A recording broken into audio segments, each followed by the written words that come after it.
میرے بھائیوں، میں نے پچھلے جمعے مسنون نماز یعنی نبی صلی اللہ علیہ وسلم کے طریقے کے مطابق نماز پڑھنے کا ذکر کیا تھا کہ آپ صلی اللہ علیہ وسلم کا نماز پڑھنے کا کیا طریقہ تھا۔ میں یہ سمجھتا تھا کہ شاید اتنا کافی ہے، لیکن لوگوں کے مختلف سوالات سے مجھے احساس ہوا کہ بہت سے ایسے مسائل ہیں جو لوگ جاننا چاہتے ہیں۔ تو میں نے یہ پروگرام بنایا ہے کہ 3 یا 4 جمعے اسی نماز سے متعلق مختلف مسائل جو مسنون نماز سے متعلق ہیں تو وہ میں آپ کے سامنے رکھوں۔ آج انشاءاللہ صف بندی، سترہ اور قراءت کے چند مسائل مسنون نماز کے حوالے سے میں آپ کے سامنے پیش کروں گا، تاکہ ایک ایک کر کے نماز سے متعلق تمام مسائل آپ تک پہنچ جائیں اور ہماری نماز مکمل طور پر سنت کے مطابق ہو جائے۔ نبی کریم صلی اللہ علیہ وسلم فرماتے ہیں، حضرت انس رضی اللہ تعالی عنہ سے روایت ہے کہ آپ صلی اللہ علیہ وسلم جب نماز کھڑی ہوتی تھی، یقبل علینا بوجہہ، اپنا رخ ہماری طرف کرتے، قبل ان یکبر، اللہ اکبر یعنی تکبیر تحریمہ کہنے سے پہلے، فیقول، اور پھر ہماری طرف متوجہ ہو کر فرماتے، تراسو واعتدلو، جڑ جاؤ، مل جاؤ اور سیدھے ہو جاؤ۔ یعنی معلوم ہوا تکبیر تحریمہ کہنے سے پہلے امام کی ذمہ داری ہے کہ وہ صفوں کو سیدھا کروائے اور مل کر کھڑے ہونے کی تاکید کرے۔ تو یہ امام کی ذمہ داری اور یہ نبی صلی اللہ علیہ وسلم کا طریقہ ہے، کیونکہ صفوں کا سیدھا ہونا نماز کے مکمل ہونے کے لیے ضروری، اور مل کر کھڑا ہونا بھی نماز کے مکمل ہونے کے لیے ضروری۔ اسی طرح دین کا علم رکھنے والے اور سمجھدار لوگ امام کے پیچھے کھڑے ہونے چاہیے پہلی صف میں۔ چھوٹے بچے یا عام جاہل آدمی یا جس کو دین کے بارے میں معلومات نہیں ہے تو اسے امام کے پیچھے کھڑے ہونے سے بچنا چاہیے، کیونکہ اگر خدا نخواستہ امام کو دوبارہ وضو کے لیے جانا پڑے تو وہ پیچھے جو ہوگا صاف ظاہر ہے اسے ہی وہ آگے کرے گا۔ تو اس لیے اللہ کے نبی صلی اللہ علیہ وسلم فرماتے ہیں، لِيَلِيَنِي مِنْكُمْ أُولُو الْأَحْلَامِ، میرے پیچھے عقل والے اور عقل مند اور سمجھدار لوگ کھڑے ہوا کریں، ثُمَّ الَّذِينَ يَلُونَهُمْ، پھر ان کے پیچھے وہ جو ان سے کم دین والے ہیں، کم عقل والے ہیں، یا یعنی کم مرتبے والے۔ تو اس لیے ضروری ہے کہ پہلے صف میں وہ لوگ کھڑے ہوں امام کے پیچھے جو دیندار اور سمجھدار لوگ ہیں۔ اسی طرح پہلی صف کی فضیلت بھی آپ صلی اللہ علیہ وسلم نے بیان فرما دی۔ آپ نے فرمایا، حضرت ابو ہریرہ رضی اللہ تعالی عنہ سے روایت ہے کہ لو یعلم الناس ما فی النداء، اگر لوگوں کو پتہ چل جائے کہ اذان دینے کا کتنا اجر و ثواب ہے، والصف الاول، اور پہلی صف میں آنے کا کتنا اجر و ثواب ہے، اگر لوگوں کو پتہ چل جائے، ثم لم یجدوا الا ان یستحموا، فرمایا کہ پھر وہ قرآن اندازی کریں، قرے ڈالیں کہ میں پہلے یہاں بیٹھوں گا، قرآ ڈالیں۔ تو فرمایا وَلَوْ يَعْلَمُونَ مَا فِي التَّهْجِيرِ، اور اگر لوگوں کو پتہ چل جائے کہ اول وقت نماز پڑھنے کی کیا فضیلت ہے، لَاسْتَبَقُوا إِلَيْهِ، تو ہمیشہ وہ سبقت لیں اول وقت میں نماز پڑھیں۔ وَلَوْ يَعْلَمُونَ مَا فِي الْعَتَمَةِ وَالصُّبْحِ، اگر لوگوں کو پتہ چل جائے کہ عشاء کی اور صبح کی نماز کا کیا اجر و ثواب ہے، لَأَتَوْهُمَا وَلَوْ حَبْوًا، تو وہ ضرور اس میں شامل ہوں، آ کر مسجد میں، چاہے اگرچہ انہیں گھٹنوں کے بل کر بھی چل کر آنا پڑے، یعنی تکلیف سے بھی چل کر آئیں، تب بھی آئیں، اگر انہیں یہ پتہ چل جائے کہ صبح کی نماز اور عشاء کی نماز کا اجر و ثواب کتنا ہے۔ خیر، اس حدیث میں ایک حصہ پہلی صف میں کھڑے ہونے والے کے لیے اللہ کے نبی نے فضیلت بیان فرمائی، تو اسی طرح پہلی صف مکمل کرنے کے بعد دوسری صف میں کھڑا ہونا چاہیے، یہ بہت ضروری ہے۔ یعنی نبی صلی اللہ علیہ وسلم نے فرمایا ہے، حضرت انس سے یہ روایت ہے، اتم الصف المقدم، سب سے اگلی صف کو مکمل کرو، ثم الذی یلی، پھر اس صف کو جو اس کے پیچھے ہے، فما کان من نقص، جو صف میں کمی ہو، یعنی صف مکمل نہیں ہو رہی، فلیکن فی الصف المؤخر، یہ کمی آخری صف میں ہونی چاہیے۔ یعنی بات کو سمجھیں کہ جب آپ آئیں، یہ نہیں کہ آپ قریب ادھر ہیں تو ادھر ہی کھڑے ہو جائیں اور اگلی صف میں ادھر جگہ موجود ہے تو اب ادھر جانے کی تکلیف نہ کریں، نہیں، یہ جائز نہیں ہے۔ اکیلے نماز پڑھنے سے نماز نہیں ہوتی اگر اگلی صف میں جگہ موجود ہو، اگلی صف میں جگہ موجود ہو اور آپ اکیلے نماز پیچھے پڑھ رہے ہوں تو آپ کی نماز نہیں ہوتی۔ یہ صحیح حدیث سے نبی صلی اللہ علیہ وسلم سے ثابت ہے کہ آپ نے دیکھا، رسول اللہ صلی اللہ علیہ وسلم نے رجلاً، ایک آدمی، یصلی خلف الصف وحدہ، کہ وہ صف کے پیچھے اکیلا نماز پڑھ رہا تھا۔ صاحب ظاہر ہے آپ نے سلام پھیرا، دیکھا کہ وہ بالکل اکیلا کھڑا ہے، اور پھر یہ آپ نے فرمایا کہ فَأَمَرَهُ أَن يُعِيدَ الصَّلَاةَ، اسے کہا کہ دوبارہ نماز پڑھو۔ یعنی علماء نے یہ لکھا ہے کہ اگلی صف میں اگر جگہ ہو اور وہ پیچھے اکیلا کھڑا ہو تو اس کی نماز نہیں ہوتی، اسے دوبارہ نماز پڑھنی چاہیے۔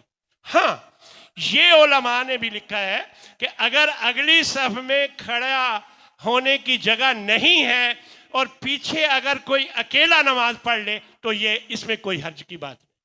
یہاں یہ بات بھی سن لیں، ہمارے ہاں یہ رواج بنا ہوا ہے کہ اگلی صف سے بندے کو کھینچتے ہیں پچھلی صف میں، اس کا کوئی شرعی ثبوت نہیں ہے، اس کا کوئی ثبوت نہیں ہے، لہذا یہ دوسرے کو ڈسٹرب کرنے والی بات ہے۔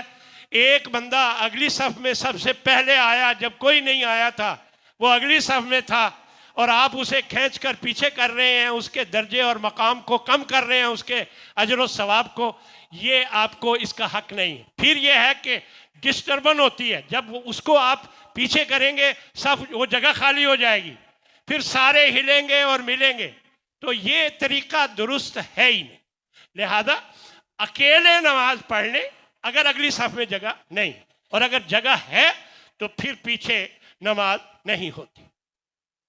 اسی طرح ستونوں کے درمیان صف باندھنا ناپسندیدہ ہے۔ صحابہ کہتے ہیں کننا ننہا ان نصف فی بین السواری، ہمیں منع کیا جاتا تھا کہ ہم ستونوں کے درمیان کھڑے ہوں، یعنی جب صف بندی کی جائے تو اگر درمیان میں ستون ہے تو دو صفوں کے درمیان ستونوں کو کر لیا جائے، نہ کہ ستونوں کے درمیان صف بنا کر، یعنی ادھر سے ادھر ستون تک بھی ایک صف بندی ہوئی ہے، پھر دوسری طرف بھی ایک صف بنی ہوئی ہے۔ یہ صحابہ کہتے ہیں کہ ہمیں اس سے منع کیا جاتا تھا علی عہد رسول اللہ صلی اللہ علیہ وسلم، رسول اللہ صلی اللہ علیہ وسلم کے زمانہ میں، وَنُطْرَدُ عَنْهَا تَرْدَى، اور ہمیں ہٹا دیا جاتا تھا، اگر ایسا کوئی کرتا تھا تو ہٹا دیا جاتا تھا۔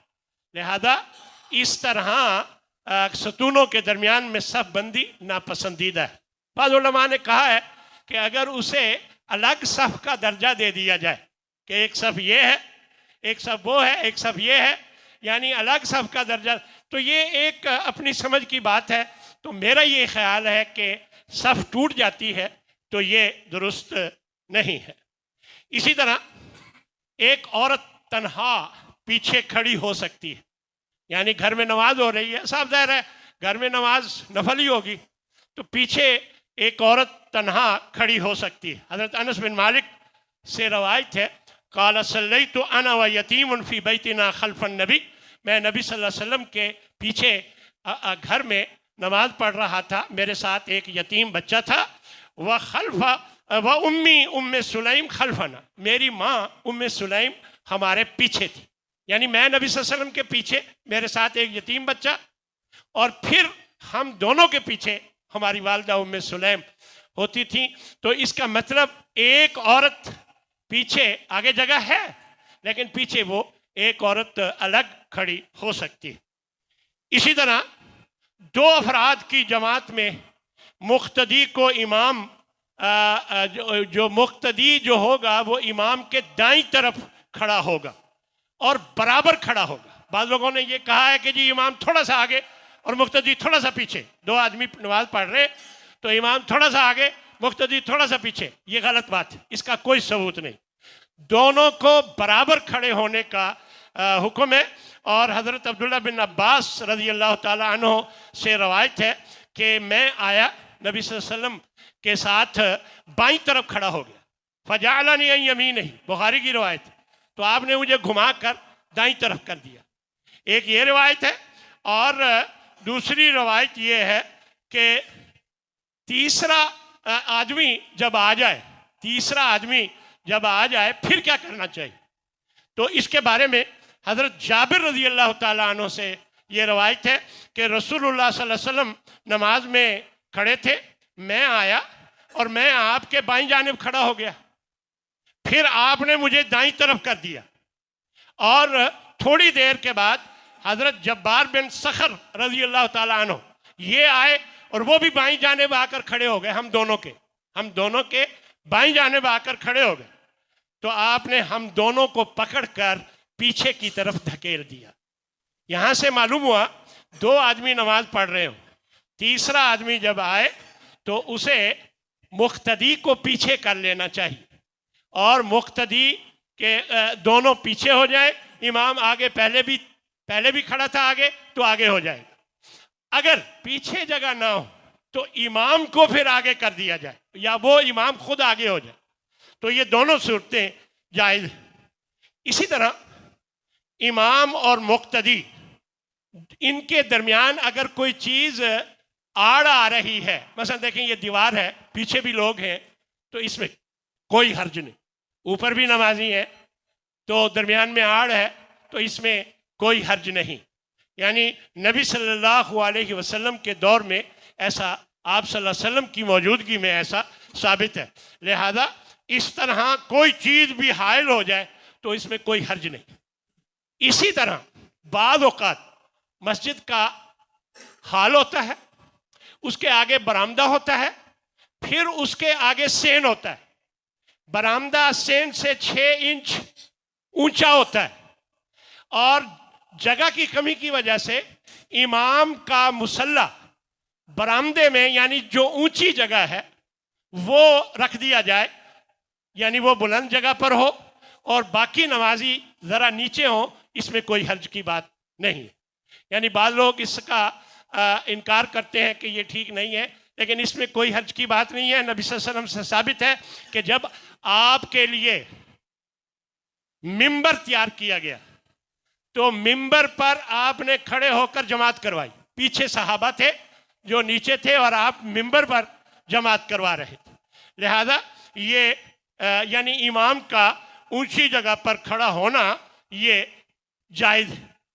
اسی طرح سترہ کے حوالے سے، سترہ، اب اگلے مسائل جو ہیں وہ سترہ سے متعلق ہیں۔ سترہ کے حوالے سے یہ بات سن لیں کہ لاٹھی، برچھی، دیوار، ستون اور درخت وغیرہ کسی بھی آڑ بننے والی چیز کو سترہ بنایا جا سکتا ہے، کسی بھی چیز کو سترہ بنایا جا سکتا ہے، اور نبی صلی اللہ علیہ وسلم کا حکم ہے لا تصلی الی سترۃ، کہ تم نماز نہ پڑھو مگر سترہ تمہارے سامنے، یہ حکم ہے، لہذا یہ ایسا حکم ہے کہ اگر موجود ہے تو اس کا اہتمام کرنا چاہیے۔ بہت سے لوگ کہتے ہیں یہ کھلی جگہ میں ضروری ہے اور مسجد میں ضروری نہیں ہے، مسجد میں بھی ضروری ہے۔ بہت سے لوگ اس کا اہتمام نہیں کرتے اور وہ ایسی جگہ پر نماز شروع کر دیتے ہیں جہاں سے آگے سے لوگوں کو گزرنا پڑتا ہے۔ مثلا یہ دروازہ ہے، اس کے سامنے نماز شروع کر دی اور اب ہر بندے نے وہاں سے گزرنا ہے۔ دیکھیں، اگر ایسی بات ہو، ایک کونے میں ایک طرف ہو کر یا آگے آ کر کھڑا ہونا چاہیے تاکہ دوسروں کو تکلیف نہ ہو، اور اگر ایسا کرنا ہو تو پھر سترے کا استعمال ضروری ہے۔ اور اذا صلی احدکم الی سترۃ فلیدنو منہا، آپ صلی اللہ علیہ وسلم فرماتے ہیں کہ سترہ کے قریب ترین آپ کو ہونا چاہیے، یعنی سترہ بہت آگے نہیں ہونا چاہیے۔ کیوں؟ اس لیے کہ فإن الشیطان یمر بینہ و بینہا، شیطان کی یہ کوشش ہوتی ہے کہ وہ بندے اور سترے کے درمیان سے گزرے، لہذا سترہ بہت دور نہیں ہونا چاہیے، قریب ترین۔ ایک روایت میں آتا ہے کہ آپ صلی اللہ علیہ وسلم سترے کے لیے جب دیوار کو سترہ بناتے تو آپ کے اور دیوار نماز کی جگہ کے ایک بکری کے گزرنے کی جگہ ہوتی تھی، یعنی اتنا قریب سترہ ہوتا تھا، لہذا اس سے زیادہ دور نہیں ہونا چاہیے۔ سترے کی جو مقدار ہے وہ نبی صلی اللہ علیہ وسلم نے فرمایا کہ مثل مؤخرۃ الرحل، کجاوے کے پچھلی لکڑی جو ہوتی ہے اس کے برابر ہونا چاہیے۔ تو اس کے پچھلی لکڑی کی جو اونچائی ہے تقریباً 1 ہاتھ ہوتی ہے، تقریباً 1 ہاتھ۔ تو سترے کی اونچائی، اچھا لمبائی میں ایسے لٹا کر سترہ نہیں ہوتا، کھڑے کر کے لگانا چاہیے۔ نبی صلی اللہ علیہ وسلم سے جب بھی سترے کا استعمال دیکھا گیا، برچھی زمین میں گاڑی گئی یا جو بھی تھا، وہ اونچائی کی طرف تقریباً 1 ہاتھ۔ تو یہ اس طرح سترہ کا استعمال ہونا چاہیے۔ اور فرمایا بیٹھنے اور لیٹنے والا شخص، یہ اس کے پیچھے بھی نماز پڑھی جا سکتی۔ ایک آدمی بیٹھا ہے، وہ تسبیح کر رہا ہے، آپ اس کے پیچھے نماز شروع کر دیں تو کی جا سکتی ہے، یعنی اس کو سترہ بنایا جا سکتا ہے۔ لیٹے ہوئے آدمی کو یہ بھی ثابت ہے، اس میں کوئی حرج کی بات نہیں ہے۔ اسی طرح جانور کو بھی سترہ بنایا جا سکتا ہے۔ ایک جانور ہے، وہ بیٹھا ہے، آپ ادھر نماز پڑھ رہے ہیں تو اس کو بھی سترہ بنایا جا سکتا ہے۔ یہ سب باتیں احادیث سے ثابت ہیں۔ اسی طرح امام کا سترہ مقتدیوں کے لیے کافی ہوتا ہے، یعنی اگر امام کے آگے سترہ ہے، دیکھیں عموماً کہا جاتا ہے کہ سترے کی کیا ضرورت ہے۔ دیکھیں جب انسان کے آگے دیوار ہوتی ہے تو یہ سترہ ہی ہے، دیوار بھی آپ کے لیے سترہ ہے، لیکن جب ضرورت ہو لوگوں کے گزرنے کی، پھر آپ سترے کا استعمال لازماً کریں۔ اور اس کے لیے ضروری ہے کہ آپ کے آگے سترہ ہو تاکہ گزرنے والے کو تکلیف نہ ہو۔ امام کا سترہ بھی مقتدیوں کے لیے کافی ہے۔ مثلا امام کے آگے سترہ ہے، اگر کوئی جو جماعت میں شامل ہے اس کے آگے سے گزرنا پڑ جائے تو کوئی حرج کی بات نہیں، کیونکہ امام کا سترہ مقتدیوں کا سترہ شمار ہوتا ہے۔ امام بخاری نے ایک باب باندھا ہے، سترۃ الامام سترۃ من خلفہ، یعنی امام کا سترہ وہی ہے جو اس کے پیچھے نماز پڑھنے والوں کا سترہ، یعنی ایک ہی سترہ جو امام کے آگے ہے وہ سب کے لیے کافی۔ تو اس طرح حضرت عبداللہ بن عباس فرماتے ہیں کہ میں ایک دفعہ گدھی پر سوار ہو کر منا آیا، میں نے کیا دیکھا کہ آپ صلی اللہ علیہ وسلم نماز پڑھا رہے ہیں، اور میں بعض صف کے آگے سے، یعنی صف کے ایک حصے کے آگے سے گزر کر آگے گزرا اور اتر کر نماز میں شامل ہو گیا، اور کسی نے بھی مجھ پر اعتراض نہیں کیا، یعنی صف کا ایک حصہ اس کے آگے سے میں گزرا کیونکہ امام کے آگے سترہ تھا، اور یہاں سے معلوم ہوا کہ امام کا سترہ پیچھے والوں کے لیے وہی سترہ کافی ہے، لہذا ہر بندے کو پیچھے سترہ رکھنا ضروری نہیں۔ نمازی کے آگے سے گزرنے کا بڑا گناہ ہے، اس میں بڑی وعید ہے اس لیے اس سے بچنا چاہیے۔ آپ صلی اللہ علیہ وسلم نے فرمایا کہ لو یعلم المار بین یدی المصلی، اگر نمازی کے آگے سے گزرنے والے کو یہ پتہ چل جائے ماذا علیہ لکان ان یقف 40، کہ اس پر کتنا گناہ ہے، تو وہ 40 تک کھڑا رہے۔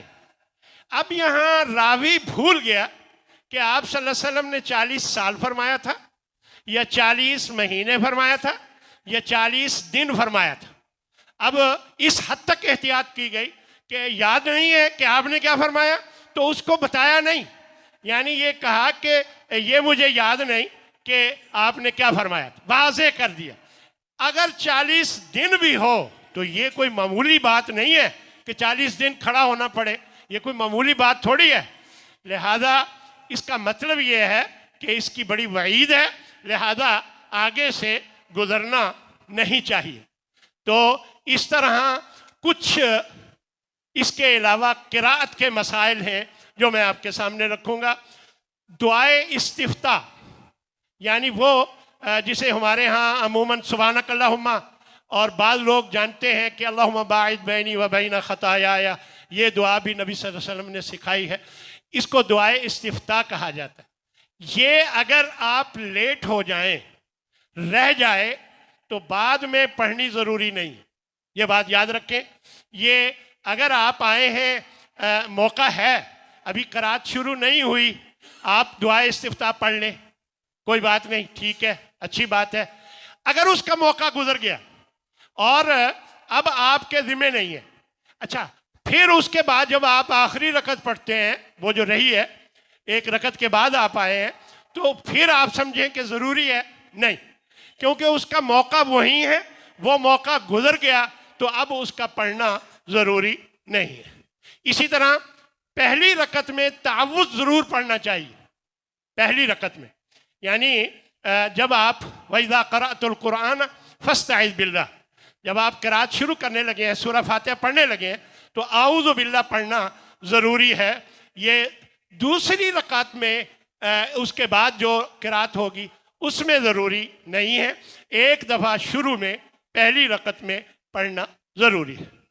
اسی طرح سورہ فاتحہ کی قرات امام اور مقتدی دونوں پر لازم ہے، اور تمام نمازوں میں فرض ہے، ہر رکعت میں ضروری ہے، خواہ حضر میں ہو، خواہ سفر میں ہو، خواہ جہری نماز ہو، خواہ سری نماز ہو، سورہ فاتحہ کا پڑھنا ہر طرح سے ضروری ہے، لہذا اس کو ضرور پڑھنا چاہیے۔ ایک رکعت، اب کیونکہ ٹائم نہیں ہے، میں ضروری باتیں آپ کو بتا دوں، یہ سمجھ لیں کہ اس کے بغیر نماز نہیں ہوتی، ہر رکعت میں پڑھنا ضروری ہے۔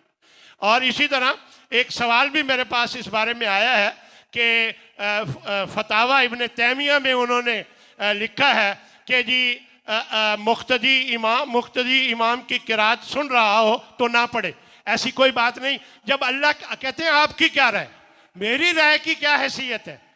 جب امام نبی صلی اللہ علیہ وسلم کے بعد کسی امام کی رائے کی بھی کوئی حیثیت نہیں، تو میری رائے کی کیا حیثیت ہے؟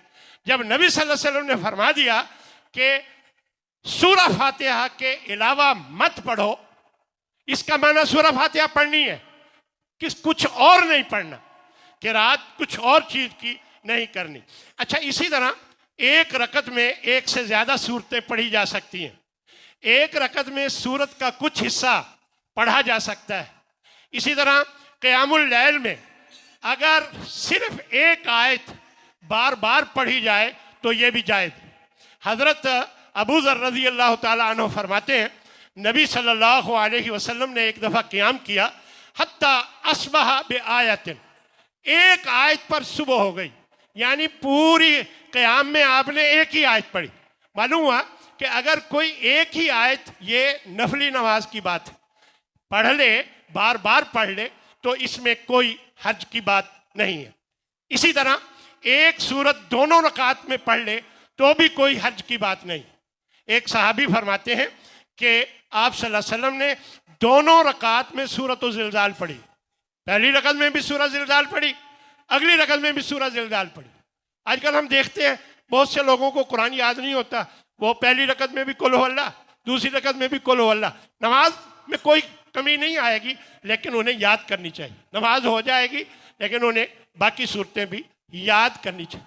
دیکھیں سمجھ لیں بات کو، نبی صلی اللہ علیہ وسلم کا عمل شریعت ہوتا ہے، اس لیے نبی صلی اللہ علیہ وسلم نے کمزور لوگوں کے لیے یہ باتیں دکھائی ہیں.